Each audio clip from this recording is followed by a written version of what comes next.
I want to welcome everybody, and we were kind of talking, well, you say offline, or anyway, before we started recording, and we do want to welcome Frank there. Him and his wife became senior coaches Yep. This week, and we want to applaud you. Very, very good. And your coach is Diana, right? Yeah, so She's great, awesome. great coach and everything. As we always promise, the main thing, our mission here is to build community. One, for us to get to know each other, to depend on each other, to encourage each other. Just like when our clients, they have their highs and their lows. And as a coach, it's not for us to chew them out or anything. It's for us to find a way to encourage them to get over that next hurdle and stuff. So. I think you put it good the other day, the other day when you said find something positive you can say to that client, because they're already feeling bad about themselves. That's why they're MIA and don't call you back. So, we're not the food police. Yeah. That's a wonderful thing. And that's what we want to do for our coaches. We want them to be able to say, you know what, I'm struggling here, or I don't understand this, or and be able to find a leader, us or anybody. We have great coaches all throughout the organization, and we just want everyone to know that just find your answer, and Sue and I will do our utmost to get that answer. Tonight we're going to start off with Carolyn. She's going to cover a piece that Doug Wood did, and I'm pretty amazed because when Doug put this out, I was pretty amazed at how accurate he is. And basically he's talking here about what it would take if you become an executive director. How much time is that going to be? I mean, how much time is that going to be? So, Carol, are you ready? I am. Did you get that document I sent you, Jack? Yes, I got it. Are you going to put it up on the screen, or? I hadn't planned on it because I didn't think of it in time. But Okay. do you have it? Because you could share screen too. I do have it. I have it right here, right now. Okay, so you could share it if you want. Okay. Okay, I will do that because I think it's very Yes. valuable. And by the way, this is Carolyn. She's a coach with Joanne and Robert Lovelace. I get them mixed up because I use their pen name. But anyway, she's going to talk about how much time does it take to coach. Well, Doug Wood put this out a few weeks ago, and I thought it was excellent. And I took it off of the Facebook page and put it in a document form, and I'm using it because what I find when I talk to people, especially people who are looking at the opportunity, one of the first things they say is, "I don't have time." And when Doug put this out, can they all see it? Can you all see it now? So, how much time does it take to coach? It really is right on, as Mel says on America's Got Talent. It's spot on because it really tells us, what it takes. And I love his closing line, which I'm going to read first before I talk about the hours. But he says 1 to 2 hours a week of sharing the coach health opportunity. So that's about it. That's next to the bottom line. Total 10 to 12 hours a week, not bad for $3,500 per month income. That's about $87 per hour. That really is that simple. And I think sometimes when I talk to people about the program of the opportunity of coaching, I tend to talk too much. And when you have this in front of you, you can just say, this is what I do. Because if you all look at this, you realize this is what we do and how we spend our time. And if you choose to spend more time than this, that's your choice. But you don't have to spend more time than this when you get to the ED level to take care of everything. So you've got your 2 to 3 hours of your current client support, which you're following up with your clients who are on program, and then maybe some that are kind of there but not full program. And then 1 to 2 hours a week of coach support, then talking to your coaches, and 1 hour a week leadership calls and trainings, sort of like what we're doing tonight. And then the 10 to 30 minutes a week mentorship call. I mean, just read down this list, and I think you're going to find that if you were really going to sit down and figure out how you spend your time, or perhaps how we should be spending our time, which is even more valuable here, and we're not, it kind of gives you an outline of what you should be doing to be an effective coach. And I think the same thing comes around when you're talking, like I said, to new people who are looking at the program, and they say, oh, I'm so busy. I have this and I have that and I have this. And you go, well, we're all busy, but you don't want to say it that way, of course. But you want to just say, this is what you're looking at. And then they kind of say, really? I can make that kind of money doing what? And how many hours? And it really is an eye-opener. Sometimes you have to put it in writing to show them.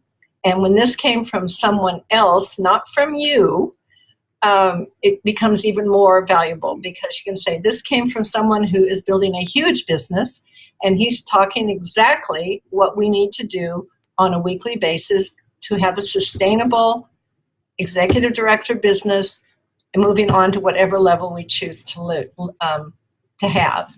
So I like it. I put it into my packet when I'm talking to people about the opportunity, because it's going to come up. Just like when people say, what does it cost for the food? It's another one of those stumbling blocks that you could really get hung up on when you say, well, I spend X amount of hours or days or whatever. And this lays it out right in a row. So I use it, read it, and put it in your packet, carry it with you when you talk to people about the opportunity. Give them a copy of it and just say, this is true. It's as true as our disclosure, our financial disclosure. Doug was spot on with it. So if anybody has any questions or any comments to add to that, I would sure like to hear them. And one of the things I will say, I have this, so if you want it, we'll do the same old thing. Simply shoot me an email and say, give me Doug Wood's document, and I will get that right back to you, okay? So thank you, Carolyn. That was great. That was really good. And just what she said, this thing is spot on. I was really amazed even when I became a coach. So when I became coach like over 5 years ago, when they did the disclosure statement, I always kind of felt on the disclosure statements, well, that's what they put out there. But they even said this, they went down to the penny. This is the average. Well, this is really neat. And then getting in the business and finding out that they're absolutely right. They're pretty much right on the averages and stuff, what people make. But what I want to point out is that last statement that she read first is that you get paid about $65 or $85 an hour, I think it was. I can't read it. Yeah. But what businesses would pay you that for that kind of time? And if you're at this level, am I doing these things? If you're not quite that level, then work towards that, because it's very like Frank. We were talking to Frank about being a senior coach.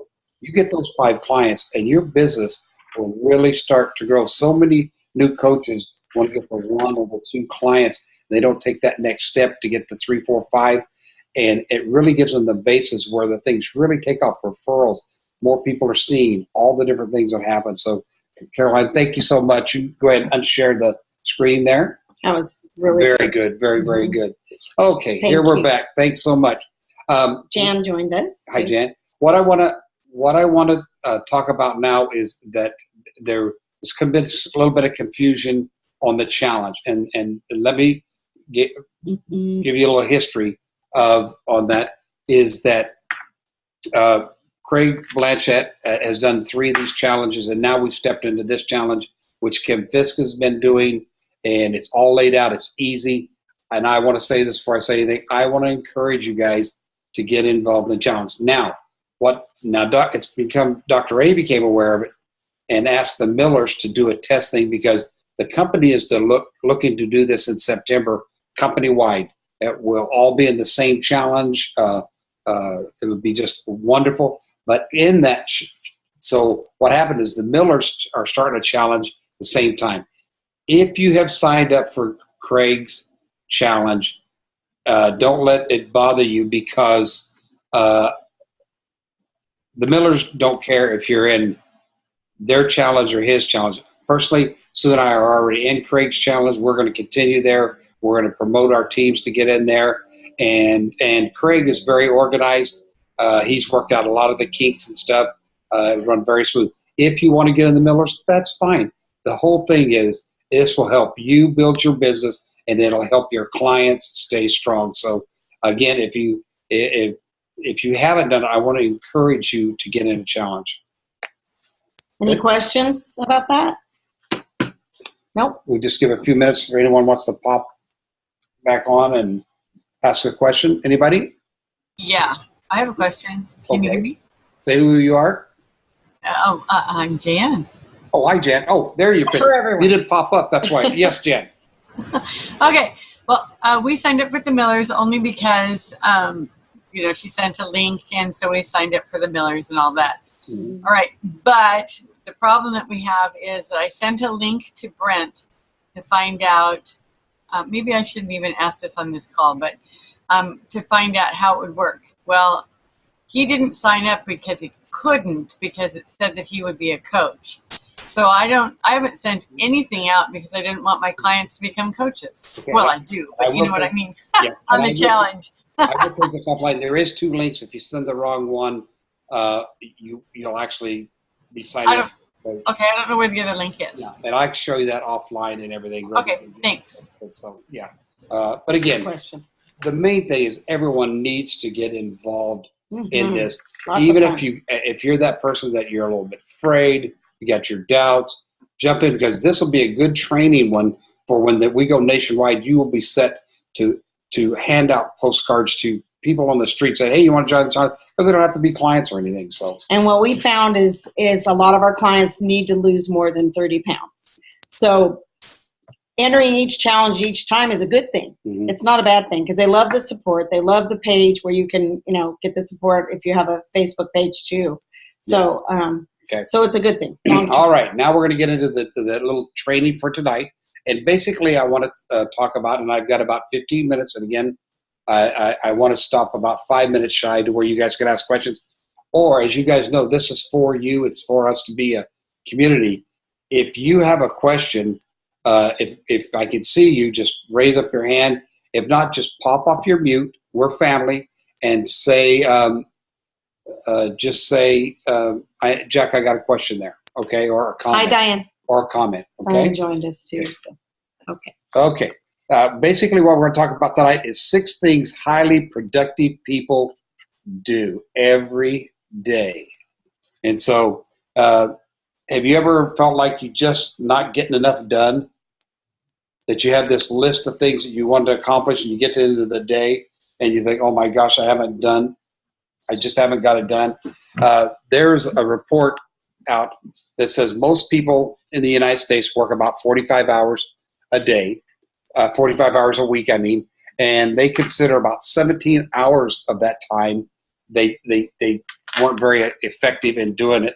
And so I was reading this article in Business Insider, and it said, it'd be great to get tons done and have a work-life balance. And I thought, wow, what a great term, a work-life balance.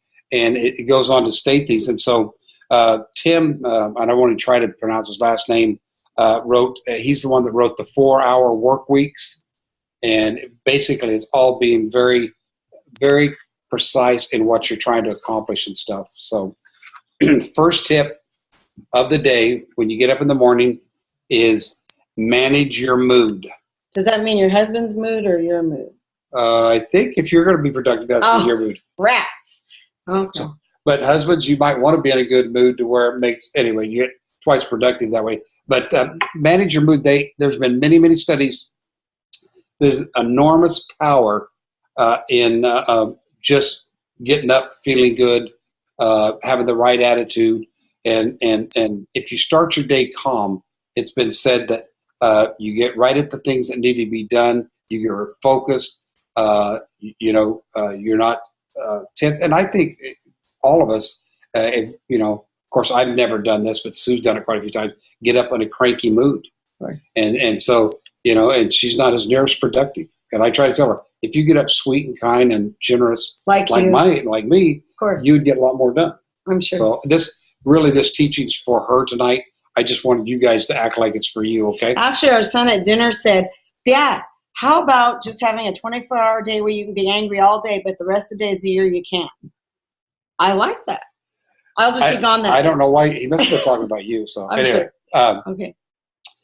But generally, what has been found is and so it's funny that the first thing they're talking about our attitude, our moods and stuff, but it's generally found if you get up with a bad attitude or a bad mood, that you'll spend the whole day reacting and just, trying to put out this fire, trying to put out that fire. You're always responding to things. You're not accomplishing that to-do list that you had put down to do.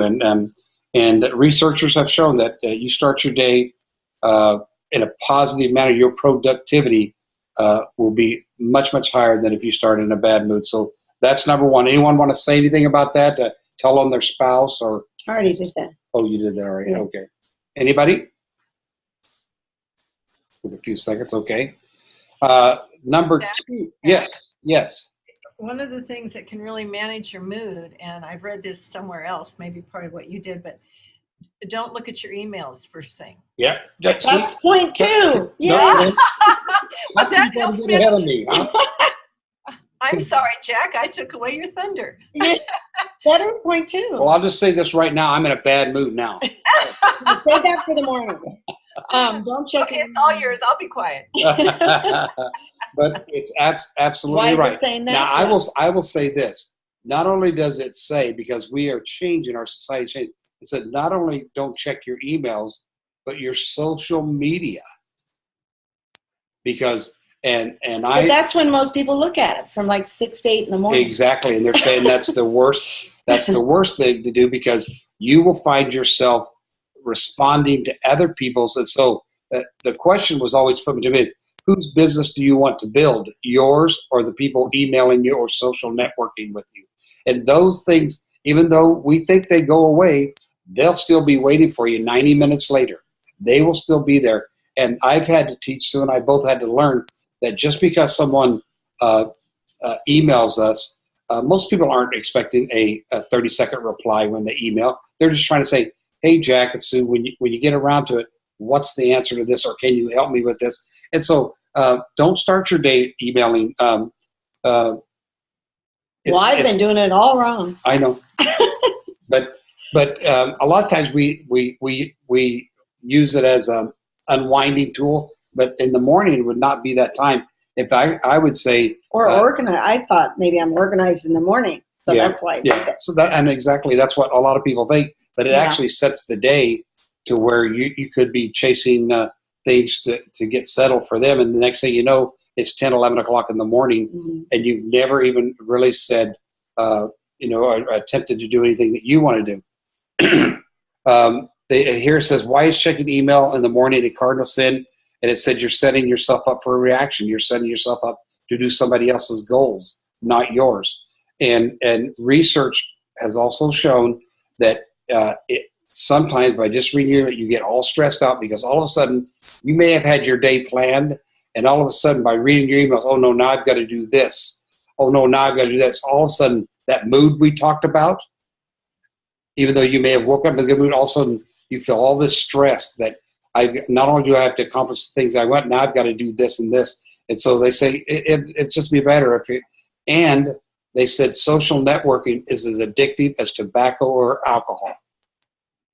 I thought, wow, that is really something. And how productive are they really? And these are just questions for everyone just to throw out and ask themselves, how productive are they really? Now, just like any kind of addiction, it takes a real effort, because you could say, well, tomorrow I'm not going to do that social networking in the morning. I'm going to wait. But if you find yourself in 2 or 3 days back in your old routine, then you've got a habit that you need to break, okay? And it said before you say, well, how can I do things faster? This is point number 3. You want to know, how can I do things faster, get things done? And the question he said to ask yourself is whether it needs to be done at all. He said a lot of things that we put on our list, or the things we think we need to do, don't need to be done. You are building a business. I would think most people on this call, a lot of them, I know you guys are very successful coaches, very good business people. But I would say, without a doubt, almost all of you want more out of your business. We use the cliche of, and I don't mean it that way, but of getting people healthy. Well, the bigger your business, the more people it's getting healthy. And I think everybody, just about to the letter of the law, wants a bigger business. So you have to ask yourself, the things that you're doing, do you need to do them at all? Instead of trying to run through things, do the things you need to do. Or are they moving your business forward? Exactly. Is it moving your business forward, or is it busy work? Now, I'm going to tell on myself a little bit. it's real easy for me to do the things that are easy and not productive. And it gives me a little bit of a self-confidence, or not self-confidence, well, I've done something, but the real question I need to ask, did it move my business forward? Or man, I was so busy today, I did all these things, you look down, and none of them are even productive to building your business or anything like that. So always look, does this really need to be done? It's kind of like, answering the emails in the morning, does it really need to be done?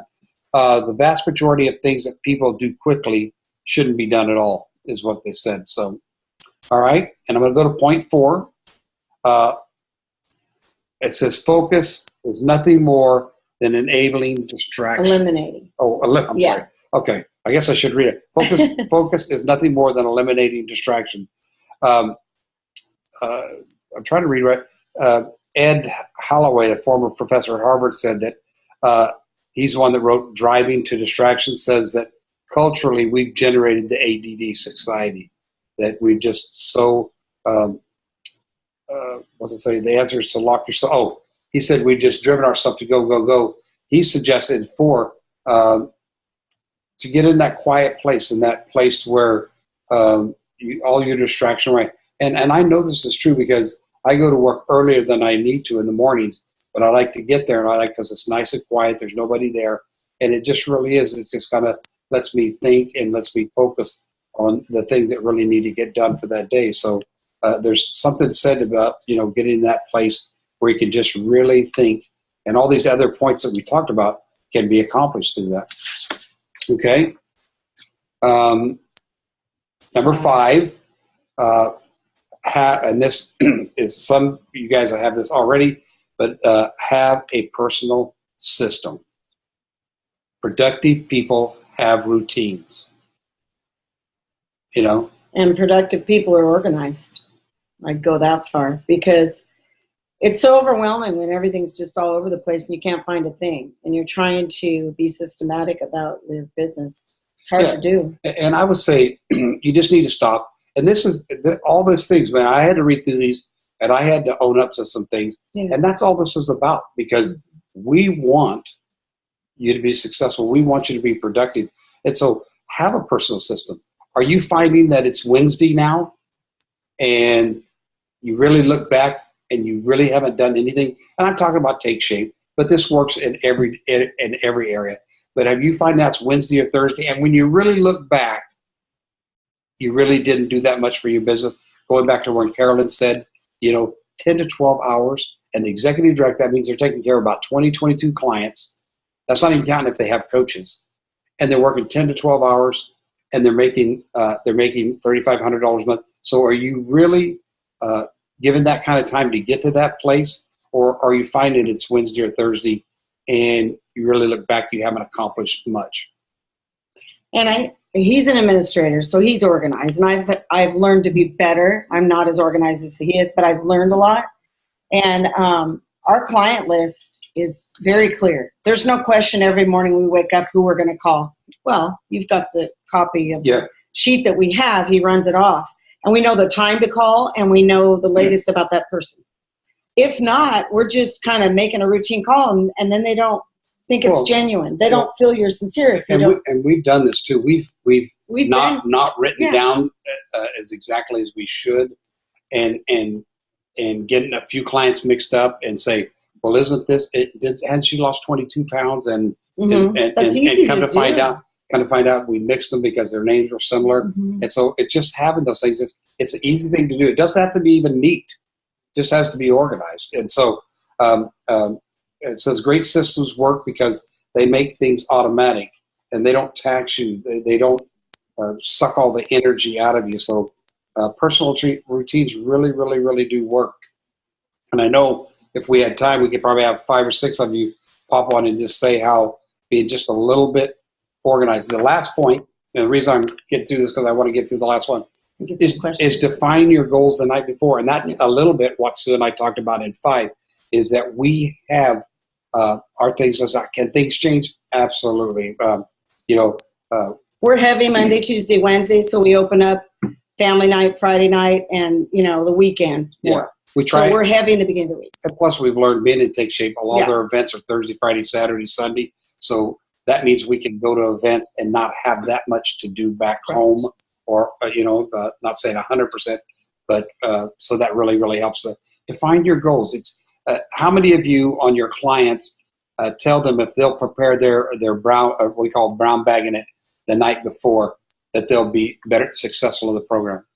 I tell all my clients that. I say, you bag up and plan your day. Not that you can't change a meal out, but you plan it. You'll be successful. Those that fly by the seat of their pants and go to the store and not have anything, they're setting themselves to fail. They not necessarily will fail, but it's just they're so the same thing for us. Have everything listed out. Know what if you're married and your spouse works with you, know what both of you are going to do. Now, one of them might be a working spouse and not have that much time, but that doesn't mean he or she can't give 30 minutes that next day and have it lined up. And we talk like almost twice a day just on, okay, I called this client, we touch base. We have to. Yeah. So that may have to happen if you work as a team. Yeah, and every once in a while Sue messes up and calls the person that I was going to call, and I've already called them.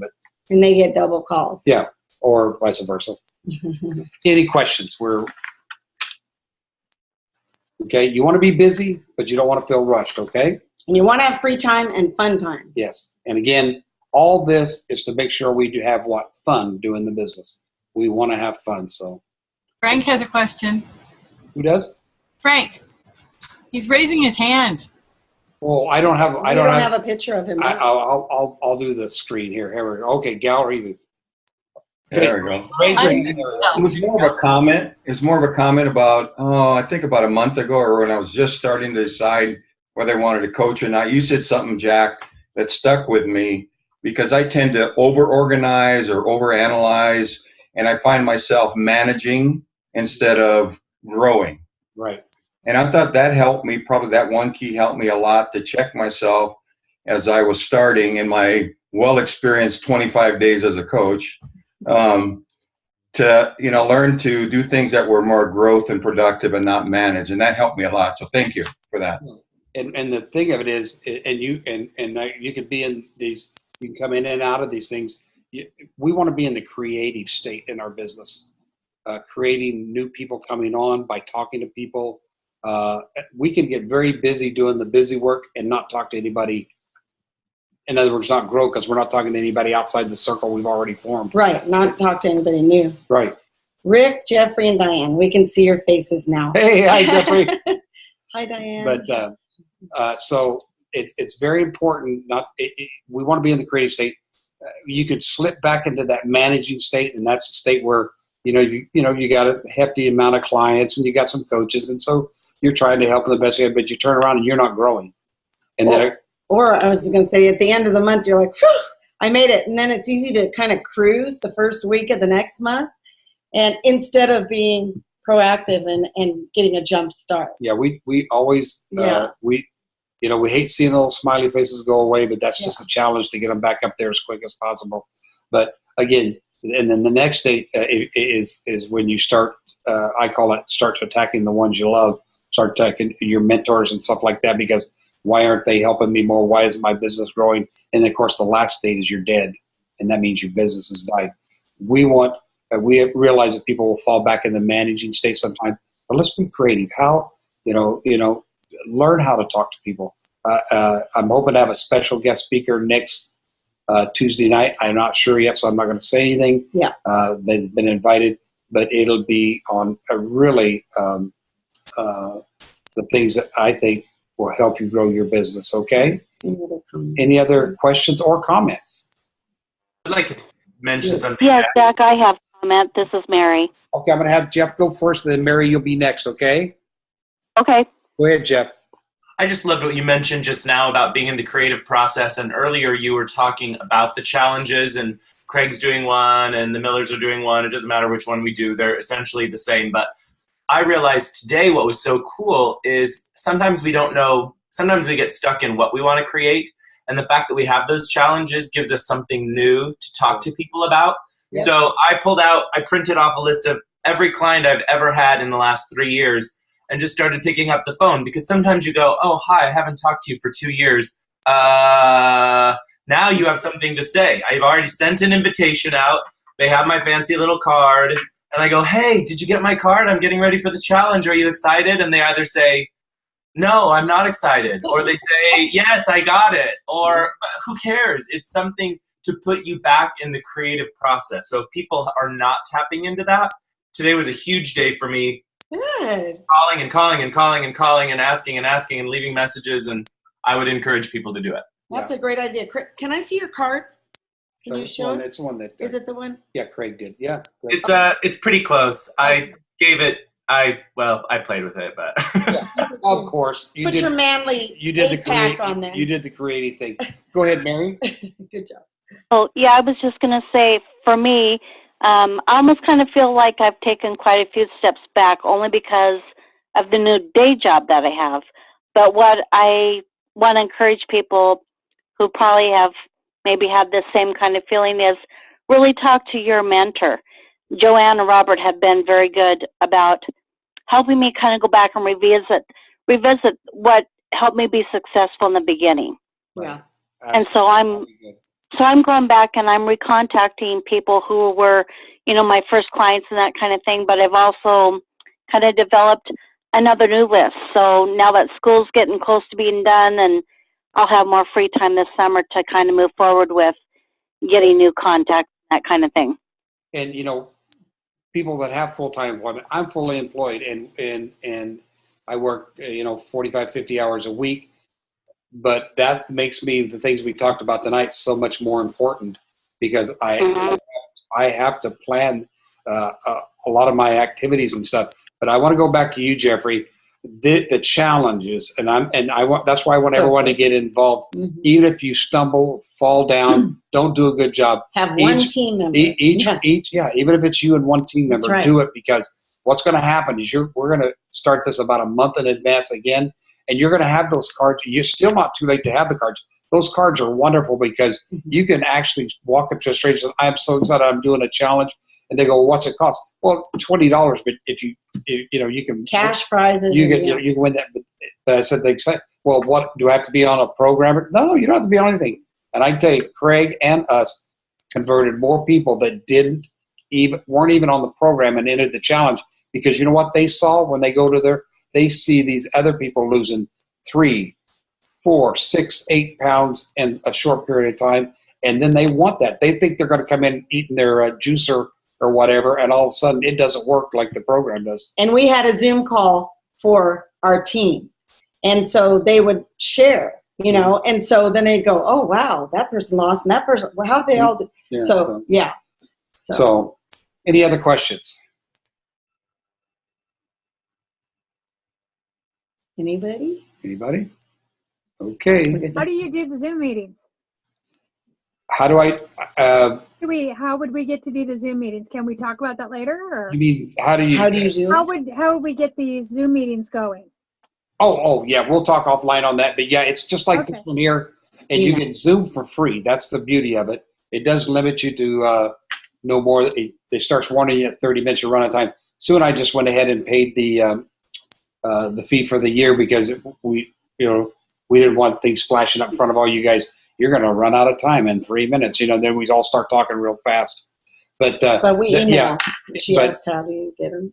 Oh no, I think she wants to know how the Zoom. But anyway, we can talk. Yeah. We can talk offline on that. But yeah, Zoom's very easy, and it's very, very good. So okay. I want to learn. Okay. All right. Good. Well, I'm excited. I talked to a lot of you independently, and I know you're excited. July is notoriously a slow month, but I feel such a momentum going to July. Get you some of those cards, have them made up. Craig said he would help anybody that doesn't know how to make the little changes, put your own name and stuff on there. But it's a great little handout tool. And like Jeffrey did a great thing. Call all your old clients, because you don't have to think of something, say like, hey, are you fat?